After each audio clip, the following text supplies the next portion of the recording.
Hello dear student. आज की class में हम लोग स्टडी करेंगे द सॉलिड स्टेट को। क्लास 12 केमिस्ट्री एनसीईआरटी वॉल्यूम 1 का फर्स्ट चैप्टर लिया गया है और ये कोड सीबीएसई और बिहार बोर्ड क्लास 12 एग्जाम के लिए बनाया गया है। ये लेक्चर आईआईटी जेईई मेंस के लिए भी होगा और नीट के लिए भी होगा और क्लास 12 बेस्ड एग्जाम के लिए भी ये लेक्चर सुटेबल है। तो चलिए शुरू करते हैं इस लेक्चर को। सिलेबस हमारे पास दिया गया है। यह सिलेबस एनसीईआरटी के अकॉर्डिंग ही है, जिसमें क्लासिफिकेशन ऑफ सॉलिड कहा गया based on different binding forces. Solid का क्लासिफिकेशन है जिसमें हम लोग स्टडी करेंगे molecular solid, ionic solid, covalent solid, metallic solid, इसी तरह से amorphous, crystalline solid, elementary idea, unit cell, 2 dimensional, 3 dimensional lattice, calculation of density, packing in solid, packing efficiency, voids, number of atoms per unit cell in cubic unit cell. ध्यान रहे हमें पढ़ना क्या है, सिर्फ क्यूबिक यूनिट सेल को। Point effect, electrical and magnetic properties of solid, band theory of metal, conductor, semiconductor, insulator and n type p type semiconductor. तो ये ओवरऑल हमारे पास सिलेबस रहा और ये किसी भी एग्जाम के लिए सुटेबल सिलेबस है। ओके, तो चलिए शुरू करते हैं हम टॉपिक 1 से, जिसमें हम अपन ने लिया है classification of solid, unit cell and packing in solid. ये तो सबसे पहले हम सॉलिड की बात करते हैं कि सॉलिड क्या है। तो सॉलिड का एक डेफिनेशन हुआ कि solids are chemical substances which are characterized by definite mass, shape and volume, rigidity, high density, low compressibility। तो एक जनरल सा एक डेफिनेशन निकल करके आया कि सॉलिड वो सब्सटेंस है जिसका डेफिनेट मास होता है, शेप, वॉल्यूम, डेफिनेट रिजिडिटी होता है, high density and low compressibility. Solid को दबाया नहीं जा सकता है।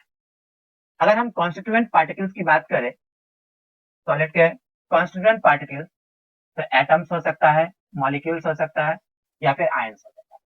तो constituent particles solid atoms, molecules और ions are closely packed. Solid के कॉन्स्टिट्यूएंट पार्टिकल्स क्लोजली पैक्ड होते हैं and held together by strong molecular forces. उस पार्टिकल्स के बीच में मॉलिक्यूलर फोर्स क्या होता है, बहुत स्ट्रॉन्ग रहता है। इस तरह से अगर पार्टिकल्स है तो काफी क्लोज होगा और एक दूसरे के बीच में फोर्स ऑफ अट्रैक्शन क्या होगा, बहुत ज्यादा होगा। सॉलिड के लिए कुछ जनरल कैरेक्टरिस्टिक्स भी बनाया गया है।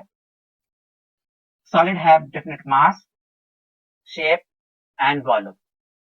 First point indicates solid have definite mass, shape and volume, and the intermolecular distance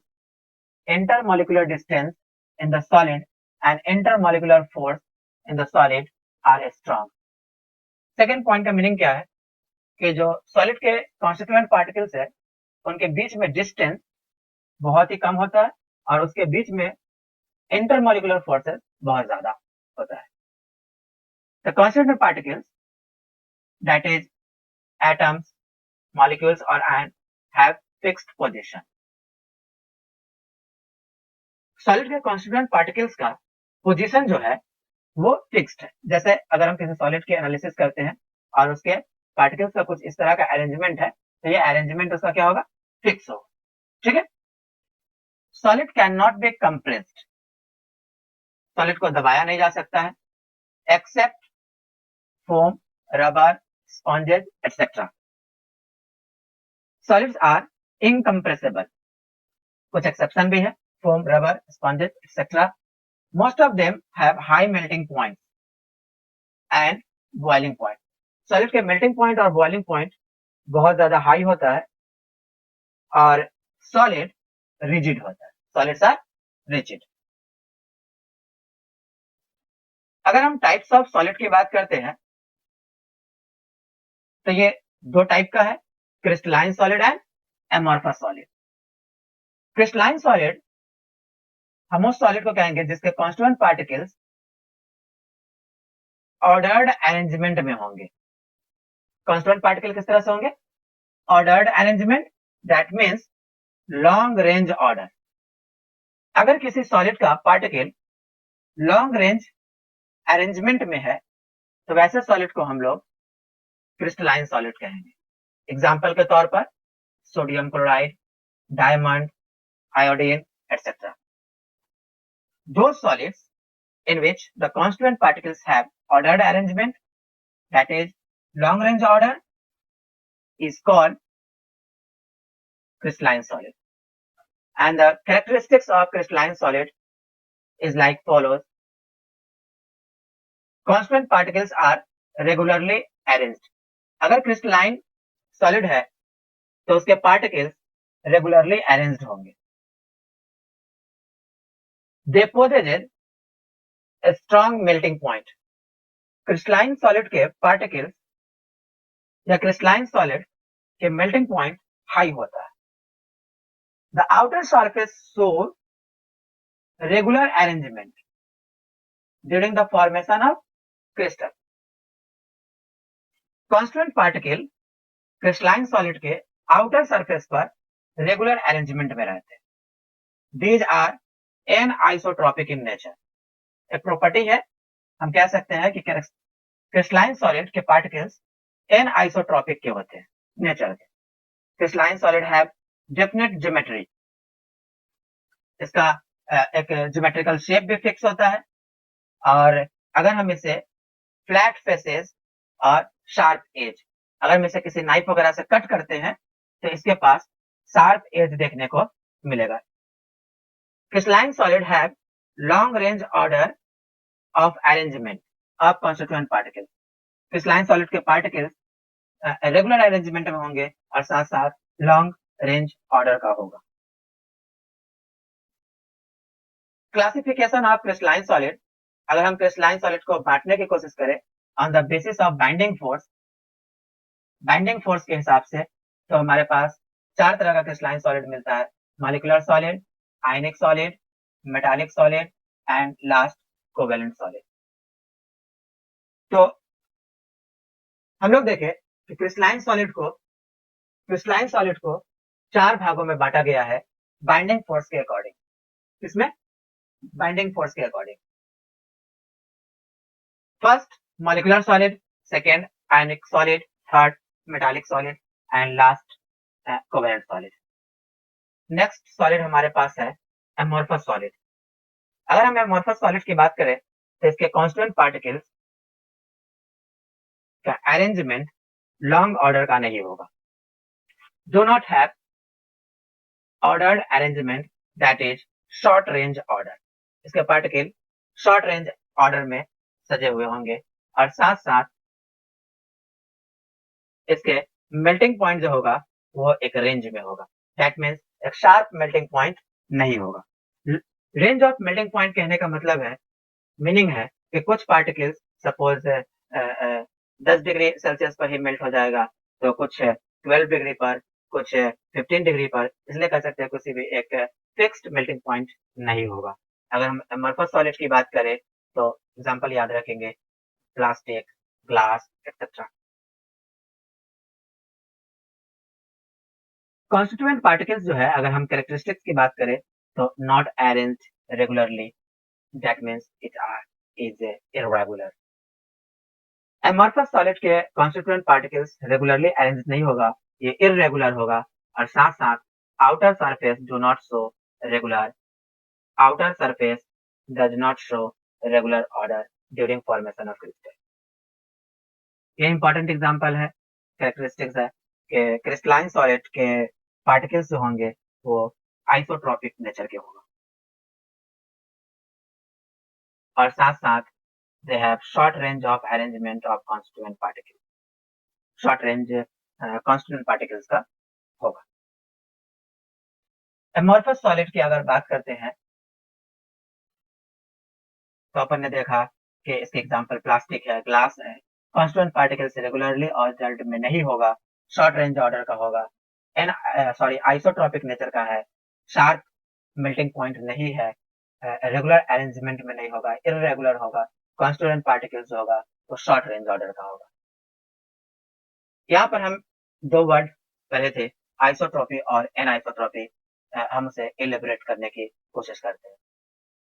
the solid whose value have any physical property would be same along any direction।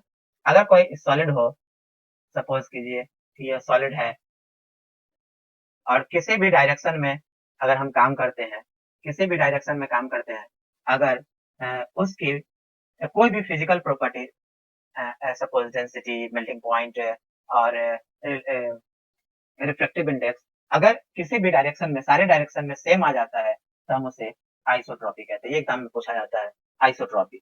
The solids whose value of any physical property would have same along any direction, this property is called isotropy।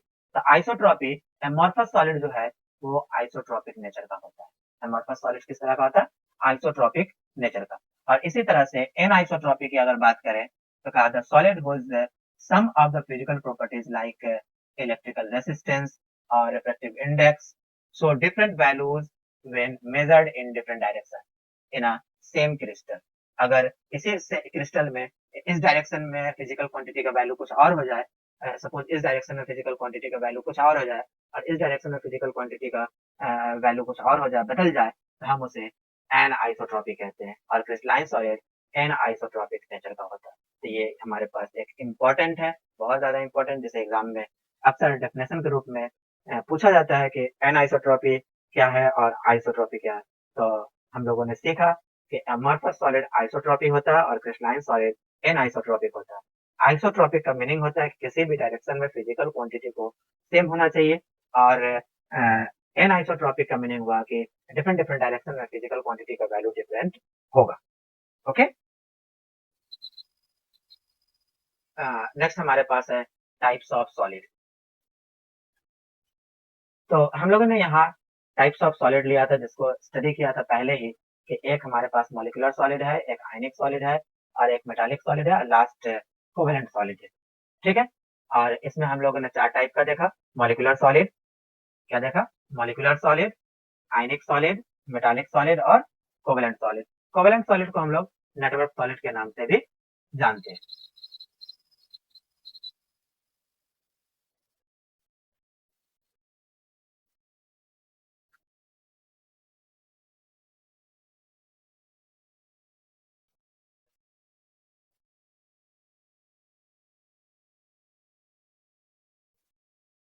अगर हम constituent particles की बात करें तो जो हमारे पास molecular solid है उसके कॉन्स्टिट्यूएंट पार्टिकल्स मॉलिक्यूल्स होता है।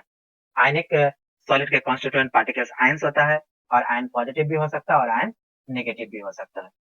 अगर हम मेटालिक सॉलिड की बात करें तो positive ions in a sea of delocalised electron के पॉजिटिव आयन जो है in a sea of delocalised electron, ये ऐसा लग रहा है कि बहुत सारा पॉजिटिव आयंस है इस तरह से और इसमें कोई एक इलेक्ट्रॉन कहीं एक सी में डूबा हुआ है। तो मेटालिक सॉलिड के कॉन्स्टिट्यूएंट पार्टिकल्स जो होंगे वो positive ion in a sea of delocalised electron और कोवेलेंट सॉलिड के कॉन्स्टिट्यूएंट पार्टिकल्स एटम होते हैं। बाइंडिंग फोर्स की बात करें तो उससे पहले हम देख रहे हैं कि मॉलिक्यूलर सॉलिड का भी तीन पार्ट्स होता है, नॉन पोलर, पोलर और हाइड्रोजन बॉन्डेड सॉलिड।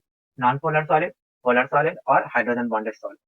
कि अगर हम मॉलिक्यूलर सॉलिड तो इसको कह सकते हैं non polar molecular solid, non polar molecular solid, इसके अंदर बाइंडिंग फोर्स होगा डिस्पर्सन फोर्स। डिस्पर्सन फोर्स का एक नाम दिया था लंडन फोर्स। एग्जाम्पल हमें याद रखना है, argon, carbon tetrachloride, hydrogen, iodine और कार्बन डाइऑक्साइड। इसका फिजिकल नेचर सॉफ्ट होता है और ये इलेक्ट्रिकल कंडक्टिविटी में इंसुलेटर जैसा काम करता है और मेल्टिंग पॉइंट काफी लो होता है, वेरी लो। तो कह सकते हैं non polar molecular solids are those solids whose constituent particles are molecule and the binding force, that means attractive force, is dispersion force or London force. The example of uh, non-polar molecular solids are argon, carbon tetrachloride, hydrogen, iodine, and carbon dioxide. The physical nature of non-polar covalent solid, non-polar molecular solids is soft, and they act as an insulator. The melting point of this type of solid is very low. इसी तरह से polar solid की अगर हम बात करते हैं तो इसके अंदर डाइपोल डाइपोल इंटरेक्शन होता है। Example HCl, CO2 soft nature का होता है, ये भी इंसुलेटर है और मेल्टिंग पॉइंट इसका भी लो। हाइड्रोजन बॉन्डेड है मोलिकुलर सॉलिड की बात करें तो इसके अंदर में हाइड्रोजन बॉन्ड बनता है जैसे H2O आइस, और फिजिकल नेचर इसका हार्ड हो जाता है ये, लेकिन ये भी इंसुलेटर का काम करता है और साथ साथ मेल्टिंग पॉइंट इसका लो रहता है। अगर हम आयनिक सॉलिड की बात करें तो इसके कॉन्स्टिट्यूएंट पार्टिकल्स आयंस होगा। आयंस पॉजिटिव भी हो सकता है, नेगेटिव भी हो सकता है। इनके बीच में अट्रैक्टिव फोर्स को हम लोग कूलम्बिक फोर्स या इलेक्ट्रोस्टैटिक फोर्स कहते हैं। एग्जांपल हमें याद रखना है NaCl, MgO, Zn और CaF2। हार्ड होता है लेकिन हार्ड के साथ साथ ये कैसा नेचर रखता है, ब्रिटल नेचर रखता है। हार्ड के साथ साथ कैसा नेचर रखता है, ब्रिटल नेचर रखता है। और ये इंसुलेटर होता है सॉलिड केस में, लेकिन कंडक्टर होता है जब ये मोल्टेन स्टेट में आ जाए या फिर एक्वस सॉल्यूशन में आ जाए। तो ये हमें याद रखना है कि ionic solids are insulator in solid state, but they act as a conductor in a molten state or aqueous state, and the melting point of ionic solids are high.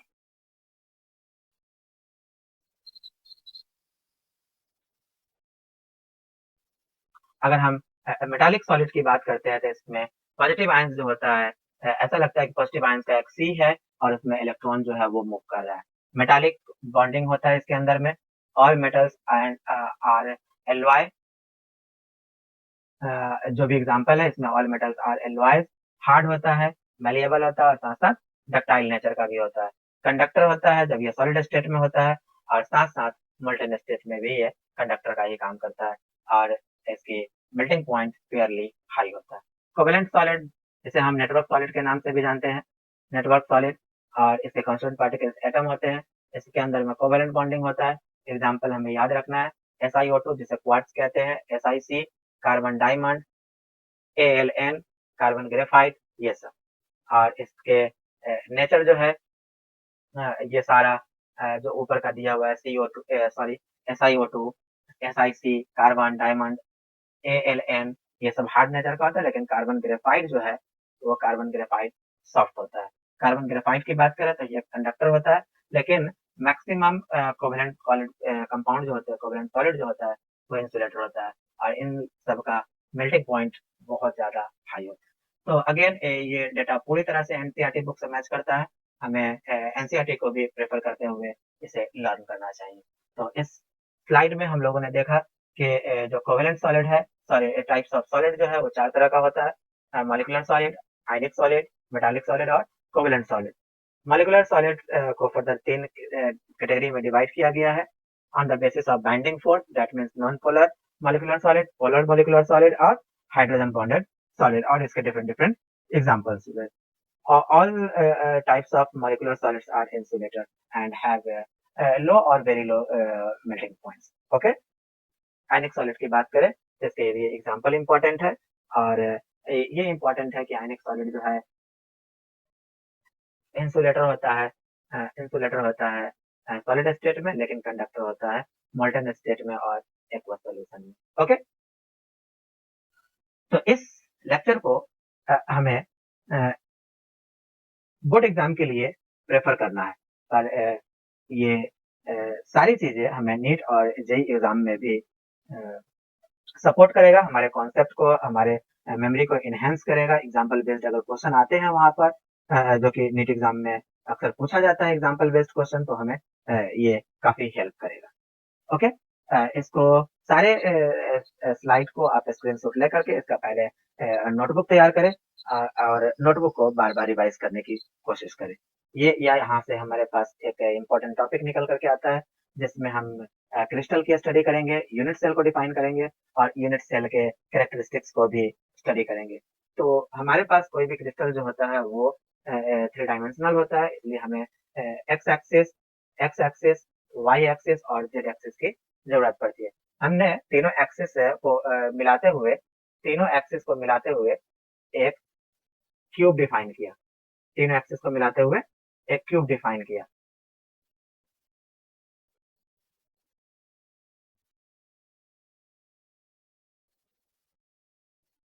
इस तरह से तीनों एक्सिस को मिलाते हुए एक क्यूब डिफाइन किया, जिसमें ये हो जाएगा एक्स एक्सिस, ये हो जाएगा वाई एक्सिस और ये हो जाएगा जेड एक्सिस। तो हमें याद रखना है कि एक्स एक्सिस के साइड लेंथ को हम लोग ए नाम देंगे और इसी तरह से वाई एक्सिस के साइड लेंथ को हम लोग बी नाम देंगे और जेड एक्सिस का ये जो लेंथ है इसको हम लोग सी नाम देंगे। तो इस तरह से एक्सिस के ऊपर जिस पॉइंट को हम लेंगे उसे हम ए बी सी नाम देंगे। और याद रखना है हमें कि जो अल्फा एंगल होगा वो वाई एक्सिस और जेड एक्सिस के बीच का एंगल होगा। वाई एक्सिस और जेड एक्सिस के बीच का एंगल क्या होगा? अल्फा। एक्स एक्सिस और जेड एक्सिस के बीच का एंगल क्या होगा? बीटा। और वाई एक्सिस और एक्स एक्सिस के बीच का एंगल क्या होगा? गामा। तो ये एक फिक्स्ड है, इसे हमें याद रखना है। तो हम यहाँ स्टडी करते हैं क्रिस्टल लैटिस को। तो कहा गया कि the regular 3 dimensional arrangement, that means regular 3 dimensional arrangement of the constituent particle in the crystal in which each particle is represented by a point called crystal lattice or point are called lattice point। तो कहा गया कि crystal lattice क्या होता है? तो ये एक 3 डायमेंशनल अरेंजमेंट है जिसमें कॉन्स्टिट्यूएंट पार्टिकल जो होता है वो क्रिस्टल का एक फिक्स्ड पॉइंट पर होता है। उस पॉइंट को हम लोग लैटिस पॉइंट कहते हैं या फिर क्रिस्टल लैटिस कहते हैं। सपोज हमने एक क्यूब बनाया और इसे एक क्रिस्टल नाम देते हैं, इसे एक क्रिस्टल नाम देते हैं।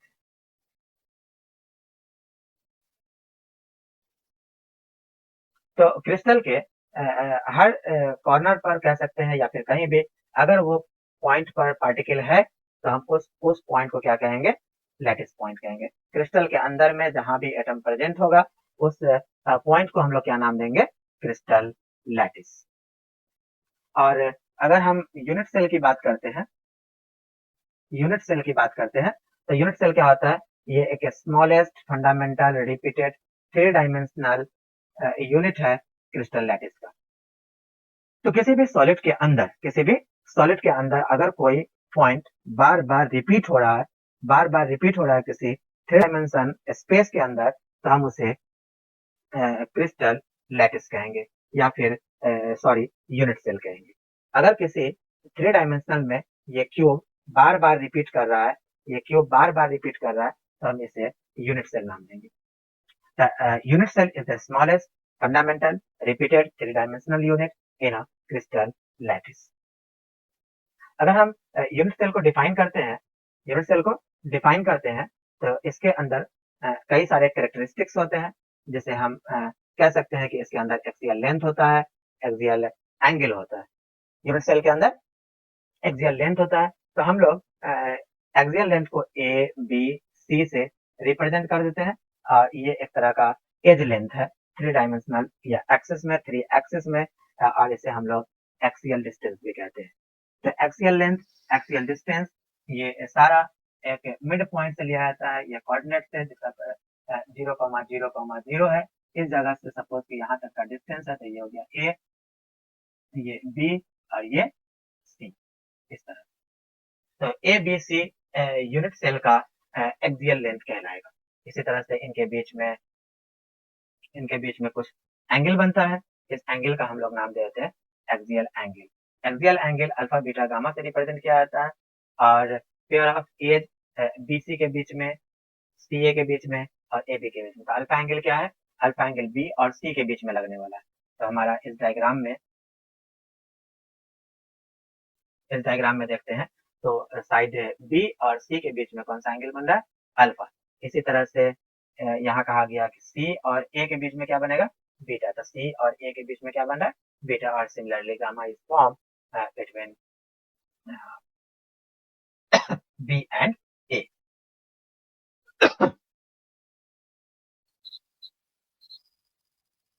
टाइप्स ऑफ यूनिट सेल की अगर हम बात करते हैं तो टाइप्स ऑफ यूनिट सेल दो टाइप के हम लोग कह सकते हैं, प्रिमिटिव यूनिट सेल और centred unit cell.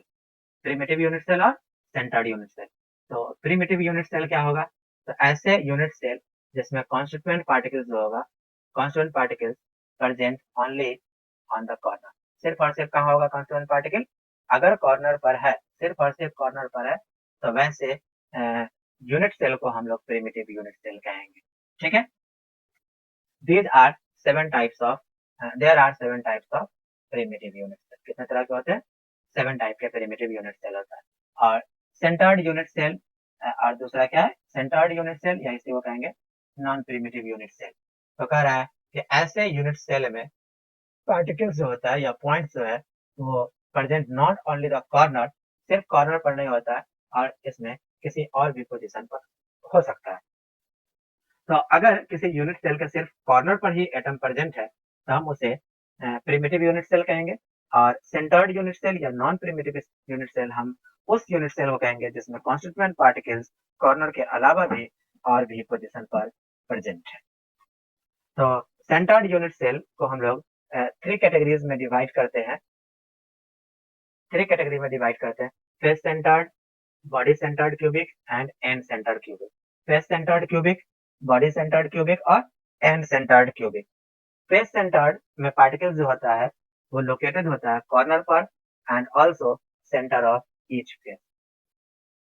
Face centred cubic unit cell में एटम्स कहाँ पर प्रेजेंट होता है? सारे के सारे कॉर्नर पर, और उस कॉर्नर के अलावा सारे फेस के सेंटर पर प्रेजेंट होता है। सारे face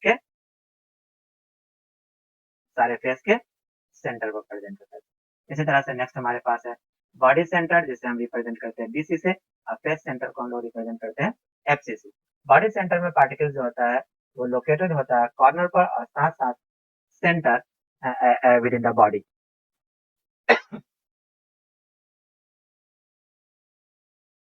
body centred cubic unit cell में एटम कहाँ पर प्रेजेंट होगा? तो सारे कॉर्नर पर और उसके साथ साथ यूनिट सेल के बॉडी में। एंड सेंटर क्या होता है?